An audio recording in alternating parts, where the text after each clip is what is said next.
Hello, everyone. Welcome to Love Can't Feed You, a conversation with author Cherry Lou Tsai and English professor Helen Phillips. My name is Aliyah Ranjit Singh, and I'm an assistant professor in the Africana Studies Department and the Caribbean Studies Program. And this year, I'm a member of the Wolf Institute Advisory Board. And as the Wolf's director, Professor Gaston Alonso said in an email today about this event, it is a gorgeous day for a wonderful conversation. So thank you all for joining. Some important things to note. This is the fourth of an 8-part series the Wolf Institute is hosting this semester to celebrate the recent books by Brooklyn College faculty. So I invite you to please join us for other upcoming book events, and you can find a schedule for the series on the link shared in the chat. I also want to invite you to please follow the Wolf Institute on social media to learn about these events and the rest of our upcoming programming. And I would love to let you know that this event is being recorded, and the recording will be hosted on the Wolf Institute's YouTube channel. So we kindly ask, please keep your microphones muted throughout the talk, and we will indeed leave time for audience members to ask questions and to offer comment.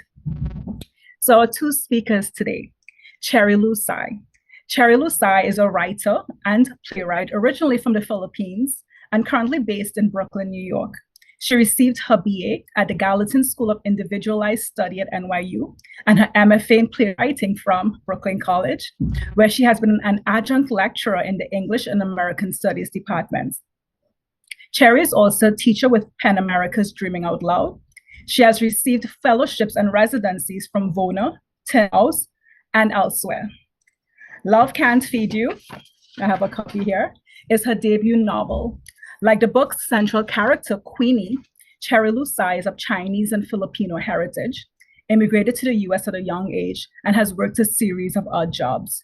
Her own experiences paired with her playwriting background, including an impeccable ear for dialogue and vivid scene setting, make Love Can't Feed You an unforgettable debut novel. So welcome, Cherry Lou.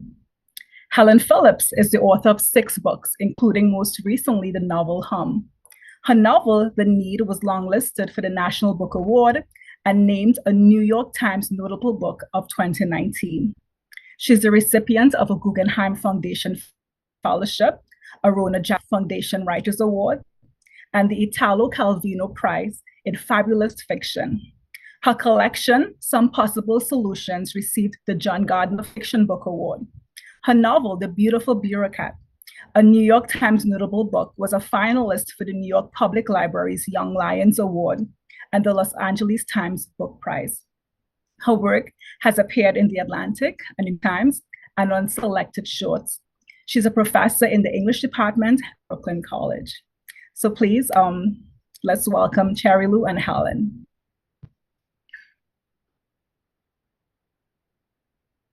Thanks so much for that wonderful introduction, Aliyah, and for being our host this evening.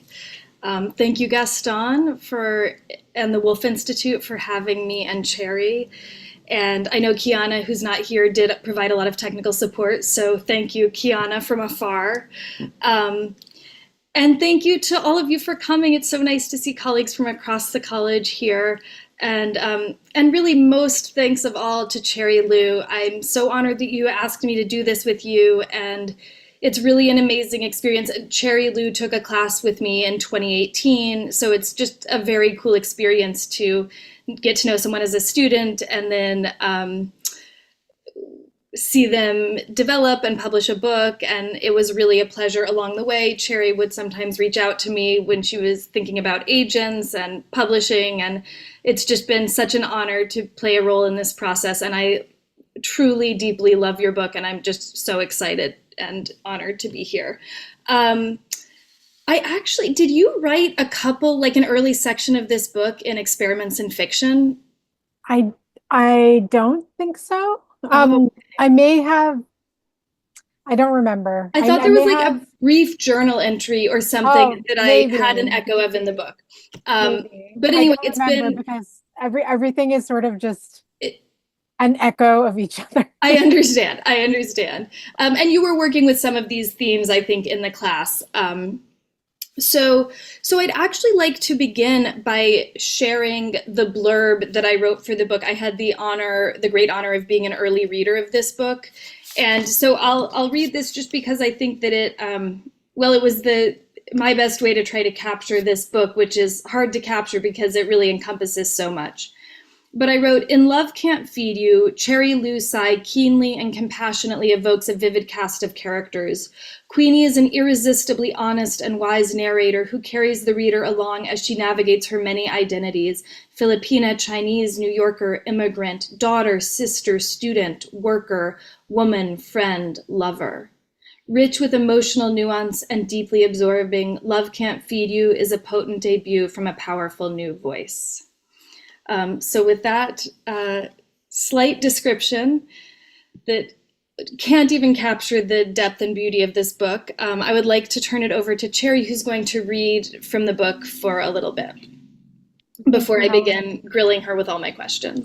Thank you, Helen. And again, thank you so much to the Wolf Institute, to Gaston, and everyone else who was involved in putting this together. I really appreciate it. Brooklyn College has been a home for me in many, many ways. And so it was such a pleasant surprise when Gaston reached out and said, "Let's host a celebration of your book." And I said, "Great." Okay. So I really appreciate it.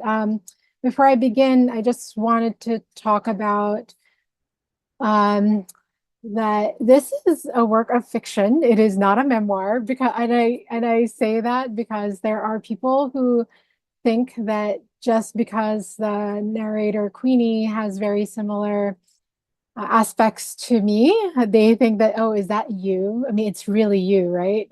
So I have to just underscore that, as a writer of color, just because I write a character who is very similar to my background doesn't mean that it is me. Okay, so I just want to put that out there.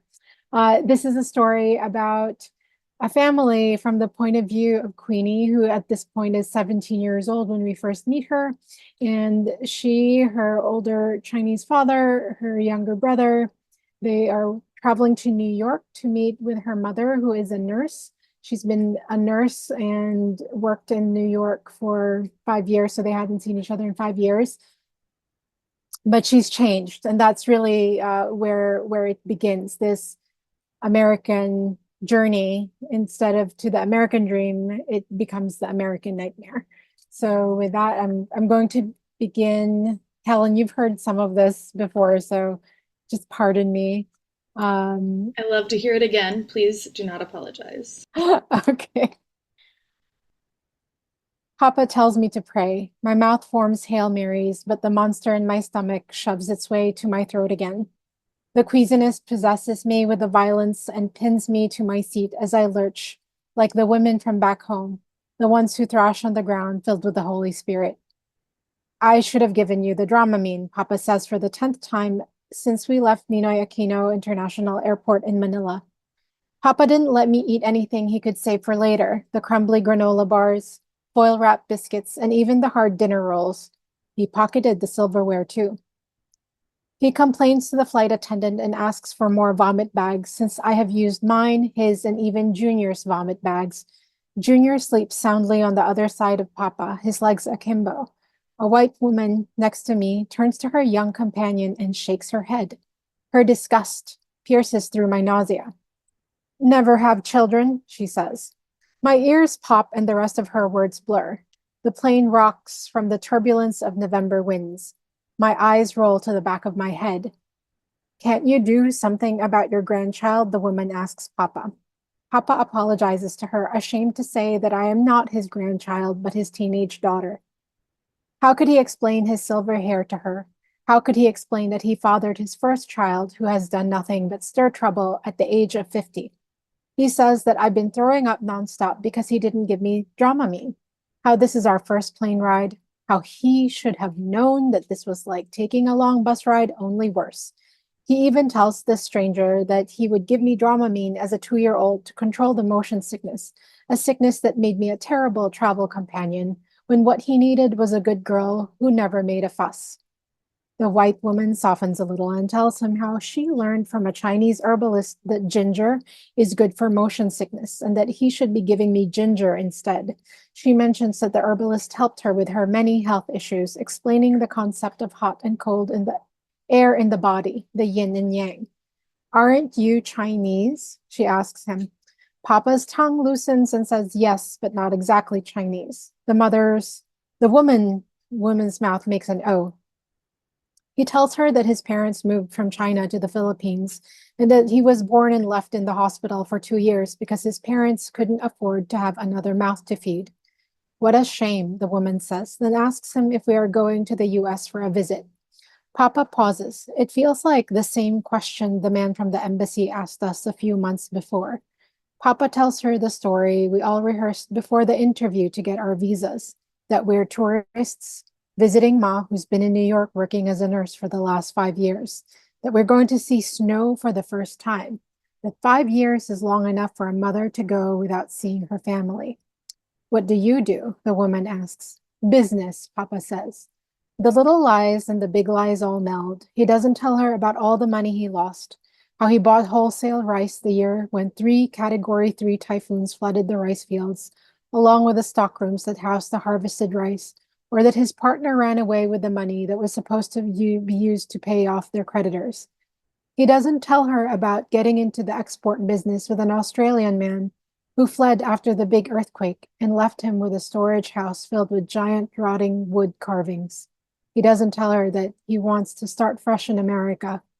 He doesn't tell her about his plans for his son and daughter to go to American schools and have American lives, or that we bought round trip tickets for a one-way journey.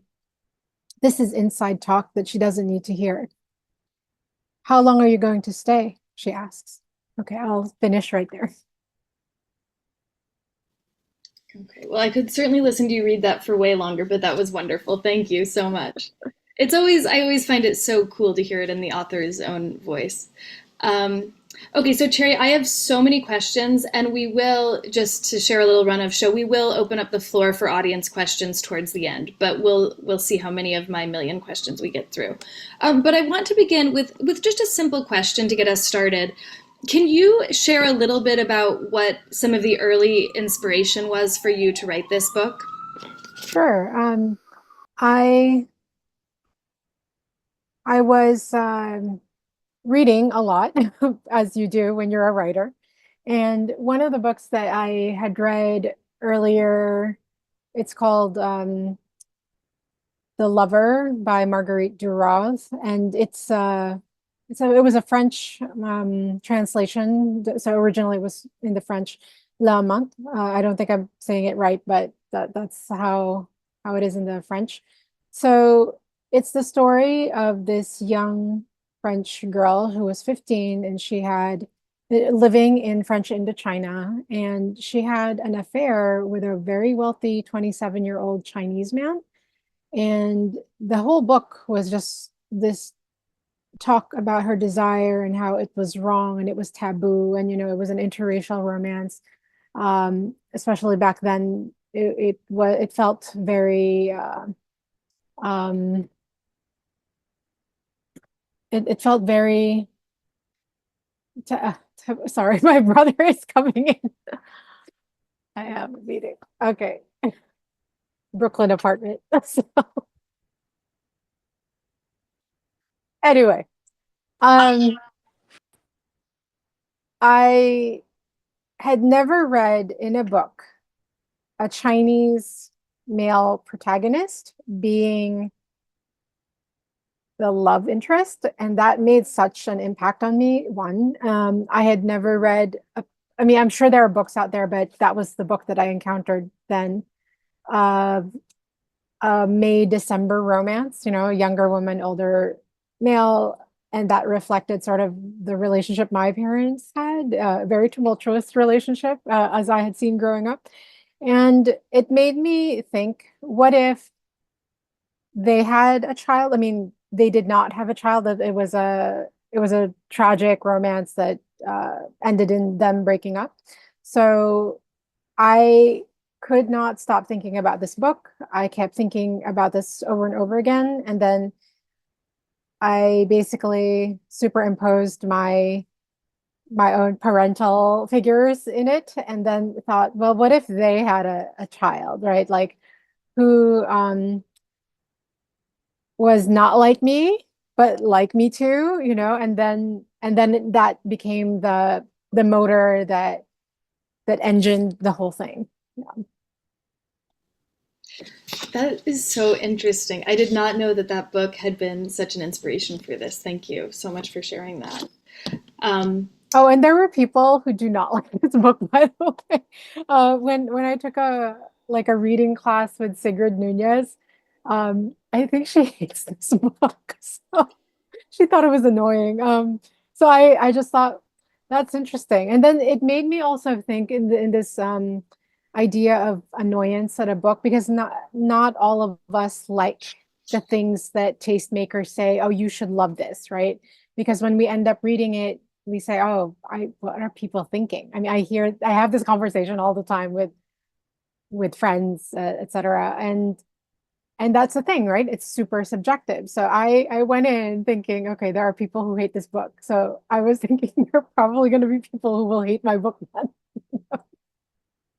well, I think that's something we have to come to terms with as writers, that if you're writing something that's in any way intense or worth saying, it will get under someone's skin. Like, you can't write a Yeah. powerful book if it doesn't have the power to move people in multiple directions. And I can't remember what witty person said, whatever the critics critique about your book, that's the best thing about it. I feel like it was Mark Twain or something. But whenever I read a review that has some weird thing in it about my book, I'm like, well, that's probably what's interesting about my book. So, Mm, yeah. um, yeah. Uh, Oh, just to before I forget, the other thing that I wanted to talk about was the fact that I also hadn't read a book that had a Chinese and Filipino protagonist, that um, a combination of that, and so that felt important to me. Again, bringing back that Toni Morrison quote about write what you want to read, So that was something that I also was thinking about, that um, what was the kind of book I would have wanted growing up that could have reflected something that I was experiencing or that I was seeing. So yeah. And now you've written that book for other people. It really is such a gift. And I really want tons of people to read this book.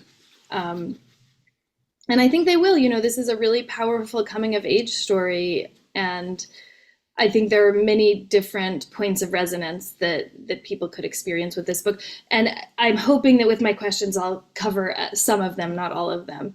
So another question I have is about the geography of this book. So the first scene that Cherry Lou read is the plane flight to the United States from the Philippines.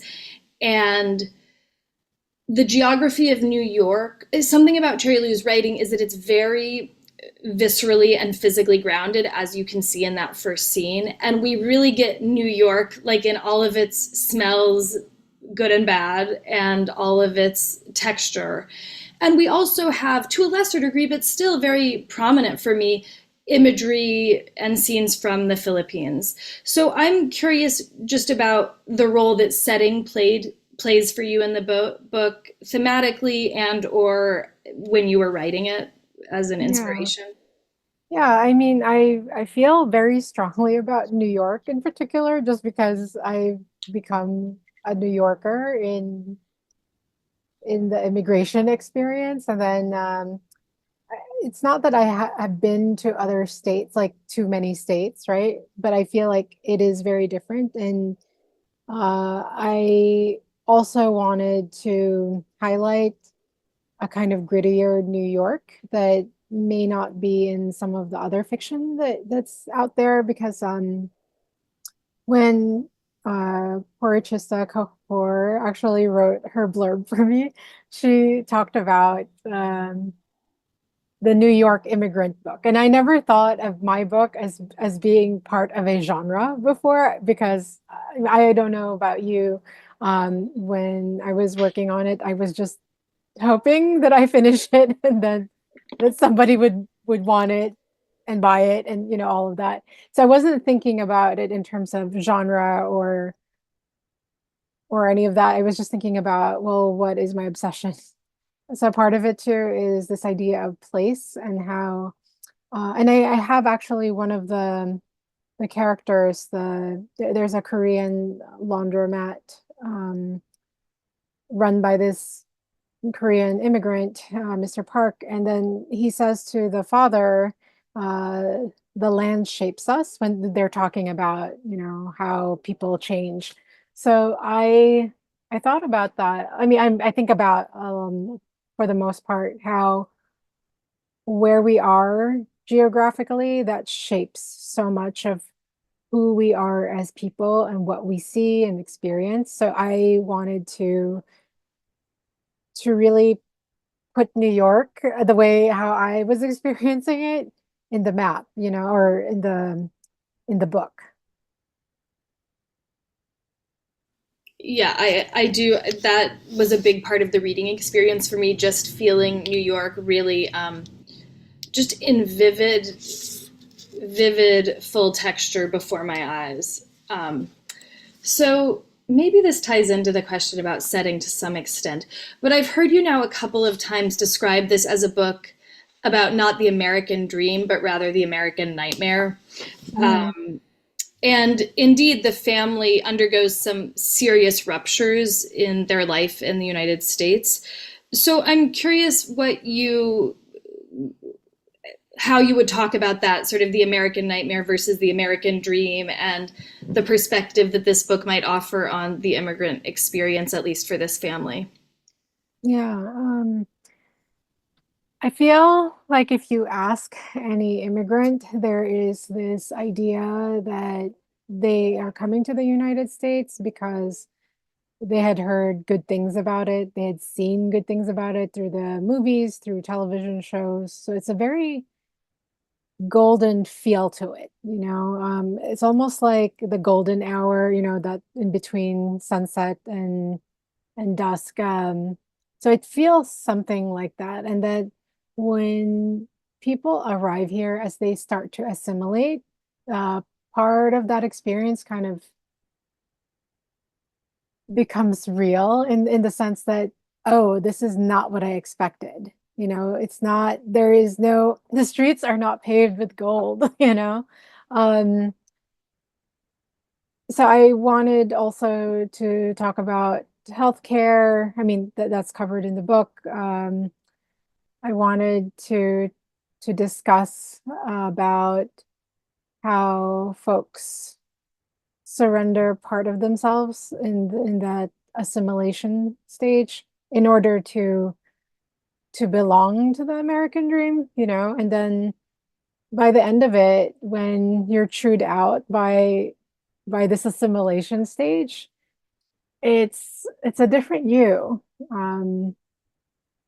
In so last week I was in this talk that was hosted by the Portland Library. So I was talking to these two writers, and one of them had asked me about the shape, because he said, "Oh, part three is so expansive, like it's super different from part one and two." And I told them that yes, I actually was thinking about shapes when I was writing this because the book is not divided into traditional chapters.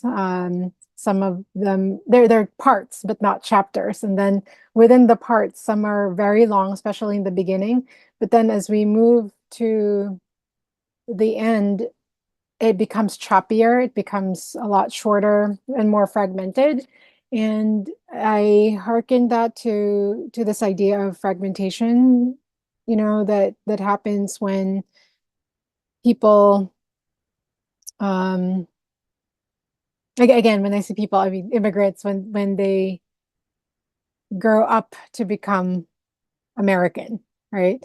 In that journey to become American. And then I remember also watching this video after Ocean Vuong had won the MacArthur Genius Grant, and he talked about how this is the generation of fragmentation, and that, of course, that's going to be reflected in the fiction. And I really thought about that. And I thought, yes, I do feel very similarly that the text, at least that I'm working on, because I also come from a very experimental tradition, I wanted that to be reflected somewhat. Is it successful? I don't know. Like some readers may find that, oh, this is not finished, or this seems like rushed, when actually that third part was really difficult for me to write because of the subject matter, and also um, being careful to make the parallel between the fragmentation that a person might experience in their identity, again, as everything falls apart. Yeah, it's interesting because one of my later questions for you is, I'm struck by the short, potent chapters. How did you arrive at that form? So I feel like you've just so exquisitely answered that question, but I was curious about that. And I mean, I too feel that I'm in a somewhat experimental vein, but I loved that. I thought it was a really powerful aspect of the book, and felt to me like really did indicate some change in Queenie over the course of the narrative, that there was a real marriage of form and content there. Which brings me to my next question, which is about Queenie. So, as per the section that Cherry Lou read, the entire book is first person in Queenie's voice and just very close to her, like a close that is extremely intimate. And like, she's funny, she's thoughtful, she's self-critical, she's a really dynamic narrator to be with. So I'm curious, like, did you always know that it was first person with her? How did that voice come to you? What was the experience of working with that narrator? Yeah, I think from the get-go, I did want first person and as close as possible. And the reason for that actually is that a criticism I had received, I guess, early in my writing career, basically trying to write prose. So someone had said to me, or not just, maybe a few people, but there were, I don't remember who now, because might have been a few people, that I did not have, that my characters did not have interiority. And that was, oh my gosh, it was so difficult for me to hear that, because I thought, is that an Asian thing? Is that, what does interiority mean? And so I really cultivated that first person voice, and then I wanted to push that idea of how can I still be both distant, but like show the interiority of the character as much as I can. I don't know if that was successful about the distance. I think I only achieved that maybe towards the part three, when all the fragmentation happens. But again, some folks may not understand where that's coming from, so that it was a formal choice. I Part of what I'm responding to, and part of the source of that question, is the extreme interiority that I experienced with Queenie. And I'll actually read a passage that really stood out to me. This is from page 58, just to give a sense of this narrative voice in a moment that felt extremely intimate to me. The only parts of myself that I see clearly are the parts I despise. My neck with its lined skin, my thick ankles, legs, and thighs, my wide shoulders, my short height, my skin that changes hues. So that just the honesty and rawness and the physicality of that really struck me when I was reading it. And then I also felt like it really ties into the way that this is a coming of age story of a woman, a girl having one relationship with her body. And then by the end, there are moments that are much more physically joyful than that moment. So I guess this is a question about this book as a coming of age story, and as a girl becoming a woman and becoming more at ease in her own skin. So the question is, can you speak about the coming of age aspect of this book? Sure. So originally also I laugh now when I talk about this. Originally I had the protagonist start at 5 years old and then I remember being at a reading in at Arkansas. Like I was in Arkansas at a residency, and then oh my gosh, there was this lady. She had cornered me in the kitchen, and she said, "I don't believe it. How can a 5-year old have all these thoughts?" And I was annoyed because I think that there are very young children, if exposed to trauma, exposed to certain types of experiences, they tend to grow up faster. They tend to see the world in a different way. But to her credit, I had to like, also calm myself down. But I took that, okay, what can I take from this that may be useful? And so I thought, well, why do I have to make the narrator five? Why does it have to start right away in the Philippines, like all of this in the Philippines, when I could do it when the when Queenie is much older, at the cusp of becoming an adult and more reflective of the change that's going to happen, because at 5 that's a huge gap of. So then where would I go from there? Do I go to her teen years, the adolescent years, et cetera, et cetera. So then I shifted and then chose for her to be 17, and we do follow her from 17 to 23. Yeah, so that I thought, okay, I will choose the coming of age that seems more appropriate, not the 5-year-old perspective.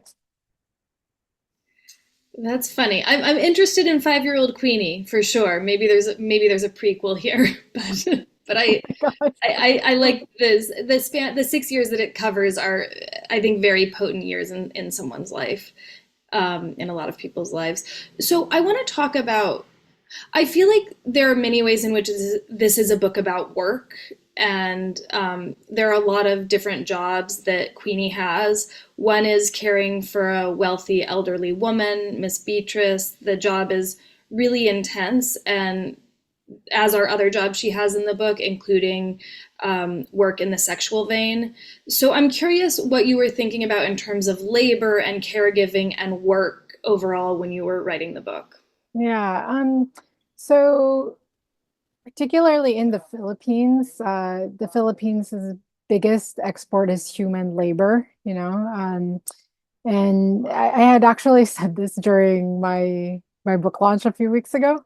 I said that one of my fears growing up was becoming a maid, just because, and not that there's anything wrong with, if someone had to be a maid or housekeeper or something like that, but because of the things that growing up I heard would happen to these domestic helpers in Saudi Arabia, in the Middle East, in different parts of the world, and how they were seen by other people. I think that it made me equate myself that, oh, the people who I'm from, this is how the world sees us. And also the fact that I'm also both Chinese and Filipino, and that there is a lot of self-hatred that was sort of coming up in that vein, the shame that as this is as good as we get, that to go abroad, your only um value is to work for someone as their servant. I was just listening to a story yesterday. I attended this talk with Mia Alvar and Monica Macan Santos for the Black Mountain Institute. And Mia Alvar, she's a Filipino American writer who had grown up she was in Brunei at some point in time. So she had said that there was a story, and she doesn't remember who this was from, that the Sultan of Brunei only allowed the locals, so his fellow Bruneians and Filipinos in his private beach. And for the longest time, the young writer, right, was thinking, oh, that's great that, we're so special. Filipinos are so special because the Sultan was okay with them, with the locals. And then when she was older, she realized, oh, we are there as servant. The Filipinos are there as servants. So that it's okay for them to be in the beach with the Sultan and his cronies because somebody had to serve them. And if it was somebody, it was the Filipinos, And so that was something this stuck with me from yesterday's talk, and just made me think about this idea of class, and even within Asia, that there are different classes of among Asians, and I know that in China there are people who make fun of Filipinos and call them the people from the Banana Republic, They're in Hong Kong also. I had seen a textbook. I don't remember from which textbook, but it was a children's textbook. There is a um, pictures of people's races, and then next to them would be the job, right? So I don't remember the jobs of other people, but I do remember the Filipino. It was a maid. So maid Filipino. That was the job that was associated with them, and yeah, that makes a difference. And I remember also when my family and I traveled to Dubai, there were a lot of Filipinos there, and in different walks of life. And I remember just wanting to be observing them more than interacting, because there was also that fear of, oh my gosh, are they gonna try to swindle you or something? Because that's growing up, that was also the part of the fear, that could you trust someone from the country where you're from when sometimes they're the ones who end up pulling you down. There's this thing called crab mentality that happens a lot, where someone's coming up and then they pull you down. So that's a typical belief, I guess. Yeah, so this was a lot of things that I was thinking about growing up, and that I guess studying about post-structuralism, post-colonial theory, and all that, just made me think, yeah, where is, like, what happened? Like, why is there all this shame? Why is there all this uh class warfare? Why, like all of that, and uh whether or not before the colonization happened by multiple, I'm just thinking in the Philippines particularly, um, did these class distinctions exist? And of course they did, so yeah, sorry, it's a long-winded way of answering your question. No, thank you. That's very interesting. And there is a lot of caregiving work in the book that Queenie does, and her mother also. Um, and one, so this is maybe a bit of a strange transition, but I also was really intrigued by the mother-daughter relationship in the book, as is evident in what Cherry Lou has already introduced. The mother has been in America for 5 years, and they're coming with hope and expectation and a sense of reunion, but the reunion really doesn't go how it was planned. And Queenie really feels this profound transformation that her mother has undergone. And and I almost felt like both mother and daughter are just trying to claim some space for themselves, like trying to claim identity and love for themselves. So what would you say about the relationship between Queenie and her mother, and the way their growth often seems to be at odds in the novel? Sure. Again, because of this idea of caregiving, This idea of motherhood, to me anyway, or at least the way how I see it, it's contested because again, when you are a domestic, and then by the way, this is also true for the Caribbean diaspora, right?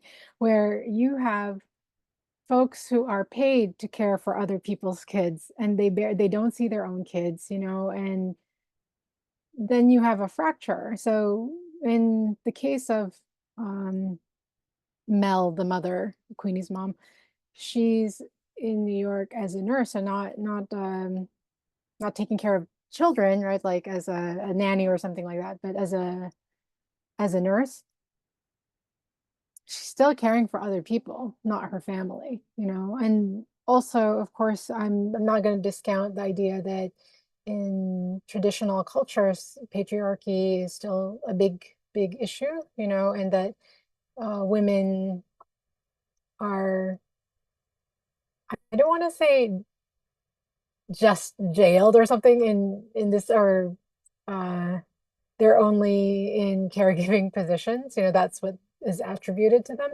But in this case, it is, but it's also for Mel, her key to her independence, but also what does that independence cost her? It's going to cost her her kids. Um, it's going to cost her her relationship. And for her, is that okay? Maybe, and I think about what feminism means. Is it possible to have a traditional family um, concept where you are there for your children, but also be your own independent person as a woman with a career, So that's something that I was trying to um, manage with Queenie and her mom Mel. Also, the other thing is that I know this for a fact, being also a child of an overseas Filipino worker before my mom became an immigrant. There's always going to be butting heads because you have become strangers, and then there's expectation that, oh, because you are my child, you have to act a certain way, or there's that expectation. But again, we're strangers now, so what does that mean? So I wanted that also reflected in in the book. Yeah, and I think this ties so much into the title, and I love the title of this book, Love Can't Feed You. And love appears in the book. There's a lot about familial love and the strains of that. There's also romantic love. Queenie has multiple love interests, one being the grandson of the elderly woman that she's caring for, and another being a woman that she meets later in the book.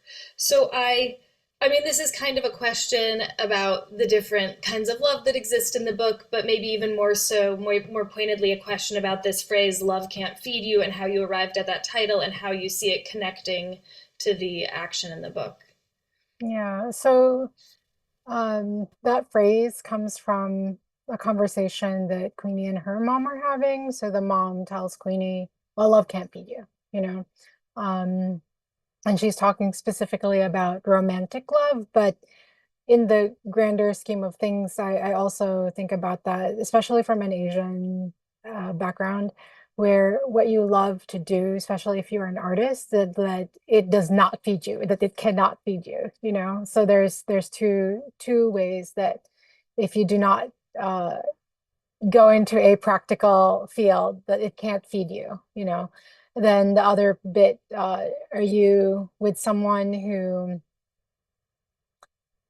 who can't feed you. In fact, the last week during that May the Portland Library talk that I had last week, the other panelist, so she's also Filipino American, and she told me that her mom used to tell her growing up, marry rich, So I was laughing because I thought that could very well have been in the book, that's family advice, marry rich, and I again I don't think that that's that's just from an Asian household. That might be across the board something that parents tell their children. So um yeah, Love Can't Feed You. How it became the title? It's because when I mean, this is from the publishing side. I had a different title. It was originally called Girl Interpreter, and I just laugh now when I think about that title to the title that the book has now, because it doesn't capture the essence of the book. And so what happens, and you know this maybe, I don't know if Hum or your other titles had the title before it became the title. But what usually happens in publishing, after you release it to the editorial board, now there's a discussion about titles, and people have opinions about what title should be. So sometimes what you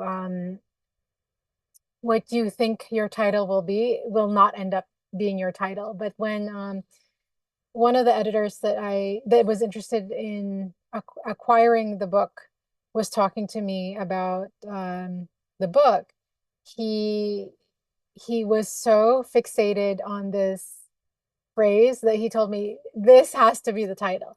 And when I heard it from his mouth, I agreed with him. I said, I don't know what I was thinking with this other title, but you're right, And so that's how it ended up being the title. Yeah, sometimes you can go through that process with a publisher and you don't like the title that comes out. Yeah, that's true. I mean, I love it's an amazing title, and it's so cool too with titles when you're like, oh my God, it's just sitting right there in the book. That line of dialogue that I hadn't ever realized, that is the title. Um, I feel like every title journey is different, but I was lucky that Hum came to me very early on, and then The Need came to me at the 11th hour. So it's weird how that can work. Um, so let's see. Can I keep asking a few more questions? What do you think, Gaston? Okay, we're good. Okay. So I have a few more. Okay, so I want to ask about the father-daughter relationship, which is like his trajectory in the United States is so different from the mother's. And I feel like it's one of the most heart-wrenching parts of the book to watch him really just not be able to get his footing in this new environment. And he's significantly older than the mother, and he doesn't have as many marketable skills as she does. And the book ends really with the father in a particularly vulnerable situation. So, what would you say about the relationship with her father and the differing trajectories between the mother and the father in New York? Sure.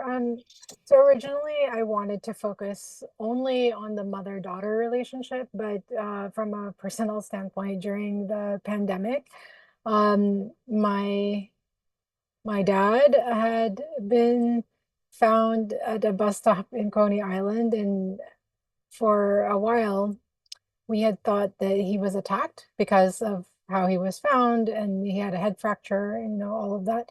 So it wasn't until for months we couldn't really get a straight answer from people, because it was interesting. We had people who worked in the hospital, because my mom used to work in that hospital, and then my um my parents are divorced, right? Were divorced already, and they both have had their spouses, whatever, and then divorced said spouses. So anyway, uh my my dad, um it was very hard, because of course you keep hearing these things happening in the news, and then it was hard to think that, oh, this could have happened to him, and we didn't know. And then some of the employees who were there would say, oh, we think he was attacked, but the doctors were saying something different. And then we didn't know who to believe. The police couldn't say anything anyway. So I was just mired in this, so I felt like I was split in half. And then the question of the father in this story came to me, in terms of, well, what is this father's trajectory? And it made me think about how, when I used to work in a hospital and for several years, and I was a clerk, and then I met a lot of nurses who had a similar story to the mom, where they came first, then they brought their families over. And then sometimes the marriage wouldn't last, similar to what had happened to my parents, because the mother, the primary breadwinner, felt that their spouse was sort of no longer able to be with them, that it just wasn't matching their lifestyle anymore. And then I had also met Americans, those who were born here who were nurses, and they also felt similarly that once they became nurses, whoever they were with, they just booted them, especially if they felt that they were holding them back, and so I wanted this dynamic somehow reflected in the book, where um, again, because this idea of people changing, right? The how the environment shapes them, how especially if you're coming from, a poorer background, and then suddenly you have money, and then you look at the people around you. They're also people with cash now that they can spend and do this. So now you want to be around them. And then the people who you were with before are thinking, you know what, you are holding me back. I don't need you anymore. And so I'd witnessed that in the hospital, like real time relationships sort of falling apart because they felt that they're just not they're not good enough for them anymore, you know. Um, okay, I'm going to do a total pivot, even though there's more to say about that because I know I want to be sensitive to time. But I want to talk a little bit about genres. So when you took my class, Experiments in Fiction, you were an MFA student in the playwriting program at Brooklyn College, and this is obviously not a play. So I'm curious how you came to write fiction, or maybe you were already writing fiction as well, but just what your relationship is to genre and fiction and plays, and are you still writing plays now, and how do you see the two being similar or different? Yeah, I mean, I think I was writing when I was younger. I was writing poetry. I think every every writer goes in to writing through poetry. I was the sad, depressed teenager going like emo poetry. That is me. So I did that, and then I got into acting. Then I was writing prose, but super experimental. So nothing was really coming out of it.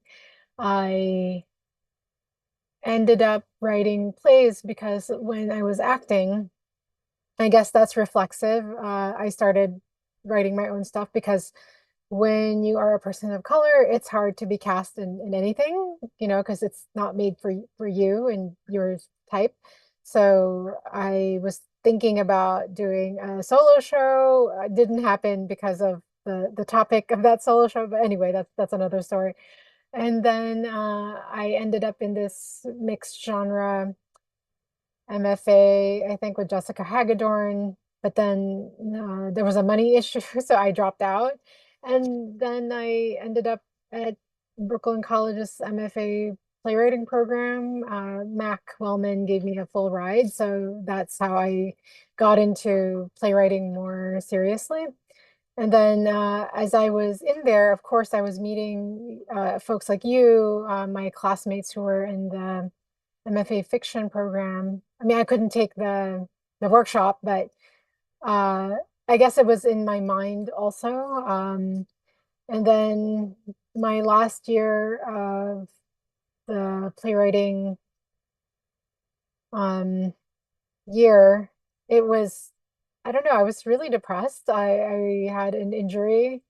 I hurt my knee, had no insurance. That I didn't go to like physical therapy on time, so I ruined my shoulder. Like I developed a frozen shoulder, which was super painful, and took me a year to heal from. And then I started writing the novel because I told Mac, I think one of our last meetings, I don't know if I want to be working on plays right now. He said, work on a novel.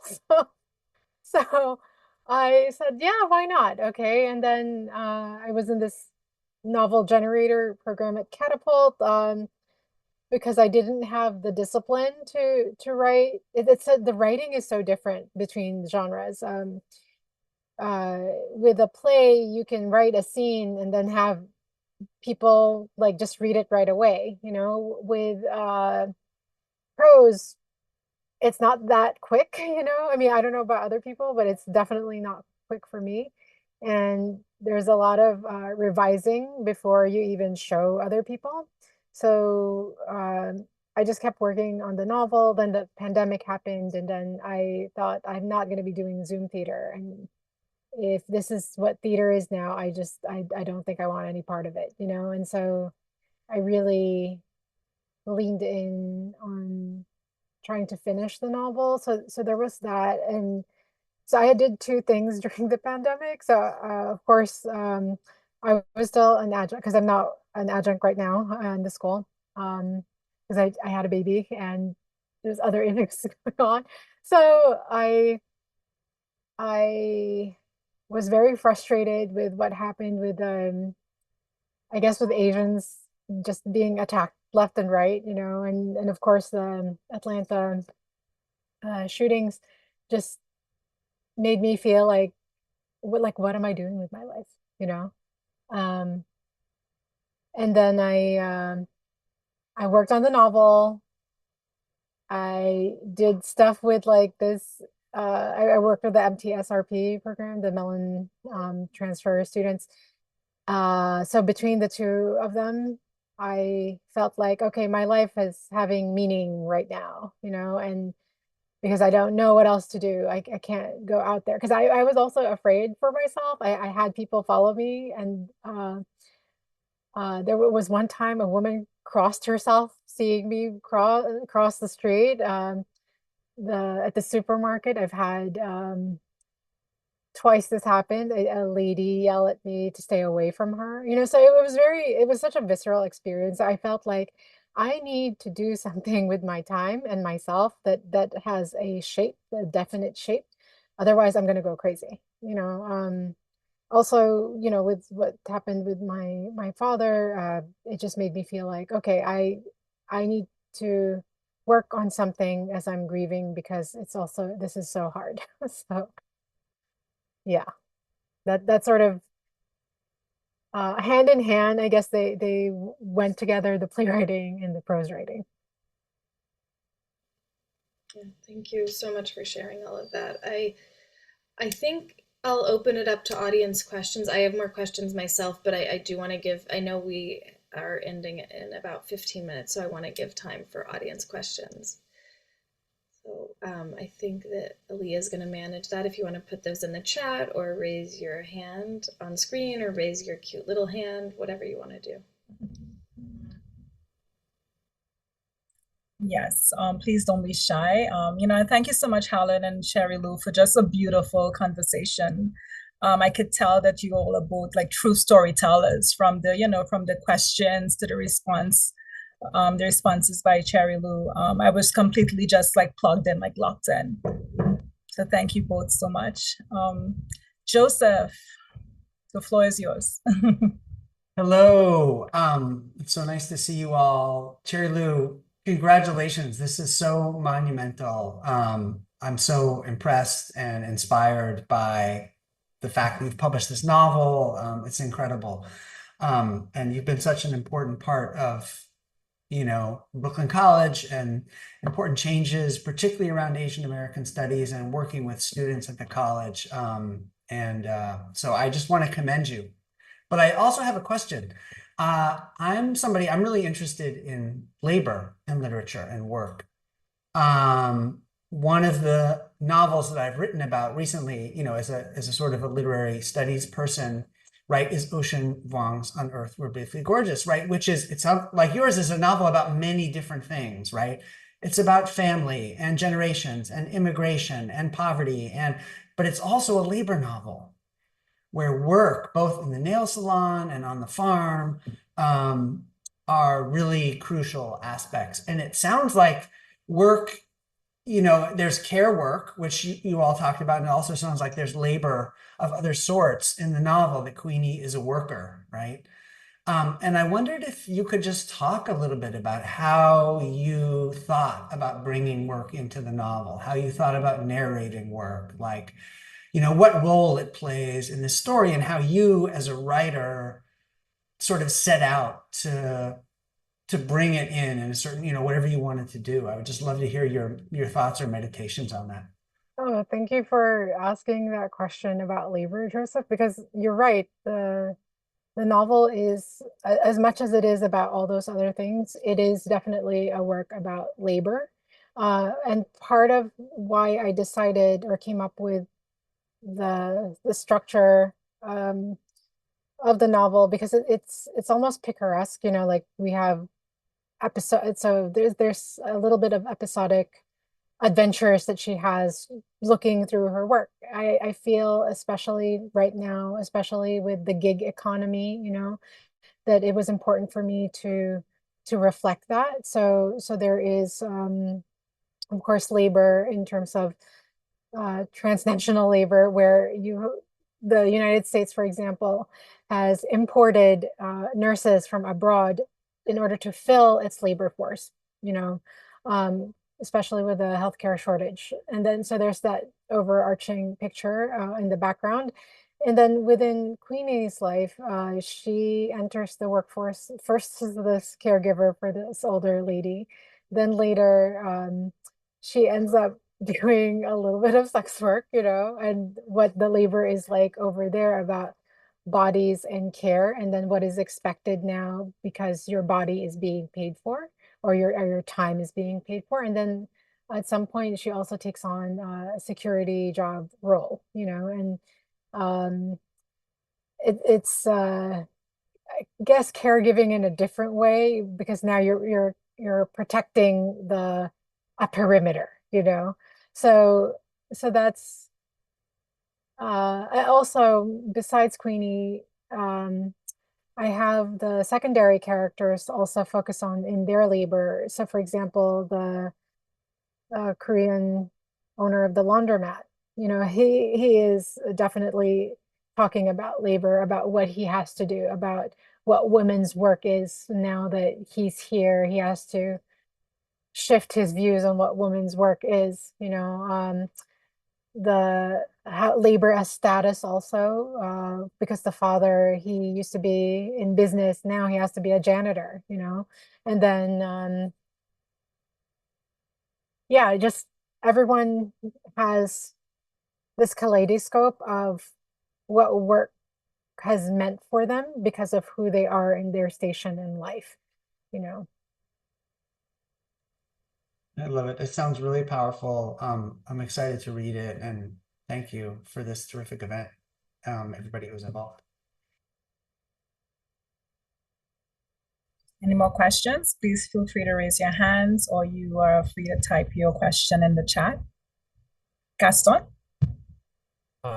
First of all, thank you so much. And I just think this is such a powerful and engaging and thought-provoking book.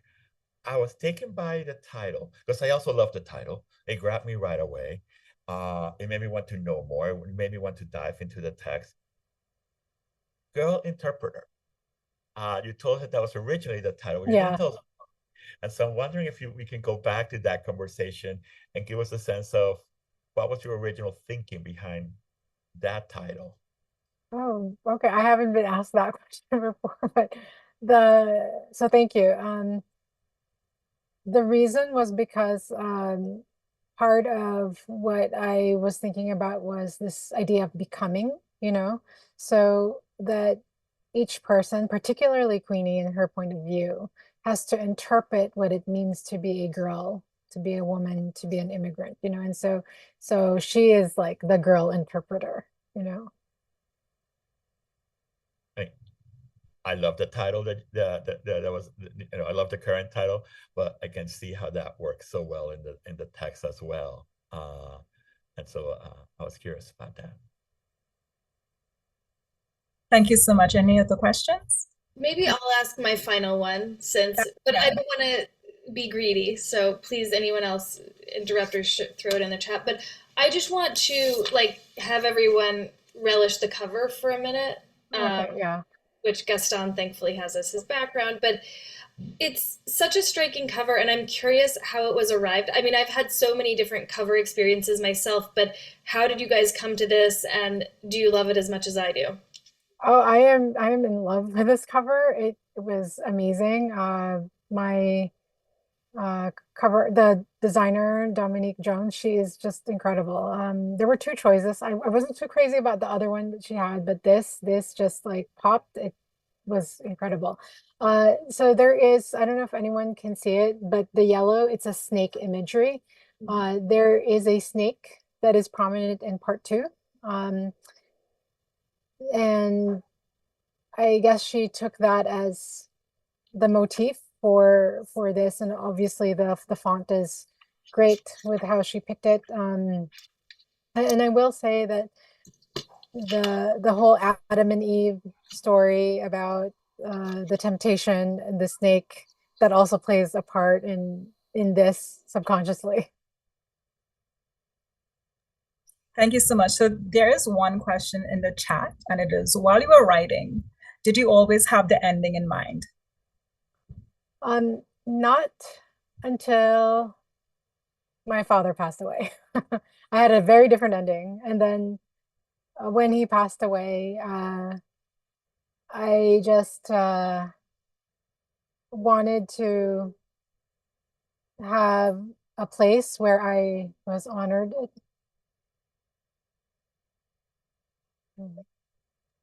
Thank you so much, Sherry. I know for me as a Caribbean immigrant, there are all of these points of recognition for me. And as you telling your story, I recognized, much of it, that plane ride, coming to America, to accomplish, to fulfill, to pursue this American dream, but also, similar to Queenie, recognizing that it's not all a dream. And as Joseph said, this book is about so many things, right? It's an immigration story, a coming of age story, a book about work. As you were talking, I was like writing this list, and it's a book of, about becoming. And I feel like it's a book about me, my life is very, it's not the same as Queenie's, of course, but again, these points of recognition for sure. So thank you so much. Are there any other questions, any other comments? It doesn't have to be a question. Can very much be a comment, a word for Cherry Lou. Or Cherry Lou, do you like to I'll just, oh, there's Rami. Hello, everyone. My name is Remy. I'm from the Brooklyn College Vanguard, and I just wanted to ask, hello. So my question is, why do you think that sharing your book is gonna make a strong impact on students? Because definitely this has made an extreme impact on the way that I either look at books or the way that I interpret it, because I never would have guessed or really figured out how in depth this book really goes into the immigrant experience, into the American dream versus American nightmares. So could you just share a bit about how you think that this will make a future impact in students? Oh, thank you for that question, Rami. I will say that I did write this, right, specifically for the me who was still like, there's a version of me in myself that was still a college student, and I wrote this for her, right? So my hope is that the book, in discussing all these things that was of interest to me back then, that maybe there are students out there who would be interested in the same themes. I can only hope. Of course, I don't know what the reader's experience is going to be like. I can only hope that is the experience. And I loved my experience at Brooklyn College with students, especially, so part of when I was doing research about this, there was one, oh my gosh, when I was doing research on the sex work aspect, there was one, I think she was a Brooklyn College student, and I recognized one of the buildings. And so I was like, oh my gosh, you just don't even know the students that come through the school, like what they do. And it in the process of writing this, it just made me respect students even more, because I do not know the hustle that some of them have to go through in order to go to school, and so yeah, my hope is that this has becomes a portal for that type of dialogue. Thank you so much, Sharilu. Thank you for reminding us about that. We have 1 minute. Helen, I just want to give you any room to make any final comments. I just think just like such deep gratitude to Cherry for writing this book and letting me ask you all these questions. And yeah, it's just so moving to be here. And I just remember those early conversations when you were deciding among agents and editors, and I'm really honored that you reached out to me in those times, and I hope you continue to. So thank you And so thank you so much for blurbing the book, Helen. That meant so much for me. Easy to do. It's just you read a great book and then you say some try to capture it. So it was a total pleasure. Thank you. Wonderful. I love the love and the respect, the mutual respect, between you both. And again, thank you all for just a really beautiful conversation. And of course, congratulations, Cherry Lou. But before we leave this evening, please make sure to join us on November 19th, because we will be celebrating Helen's latest novel, Hum. And Helen will be in conversation with Ken Gould, Professor of Sociology and Urban Sustainability at Brooklyn College. So early in the research process for Hum, Professor Phillips, Helen interviewed Professor Gould about climate change and capitalism. So in this conversation on the 19th, they will reflect on that interview and discuss how creative works can intersect with sociological inquiry related to science and technology, with a particular focus on climate change and artificial intelligence. So you do not want to miss Tuesday, November 19th at 3:40 p.m. And this conversation will be held in room 411 at the Brooklyn College Library. And of course, you will find the link in the chat. So I hope to see you all there. And I hope I could see you all before then as well on the Brooklyn College campus. But again, thank you all so much. Thank you, Helen. Thank you, Cherry Lou. Just really amazing, just really beautiful, wonderful. Thank you all again. Thank you both. Thank you. So much. Thank you. So have a good evening, everyone. Bye-bye.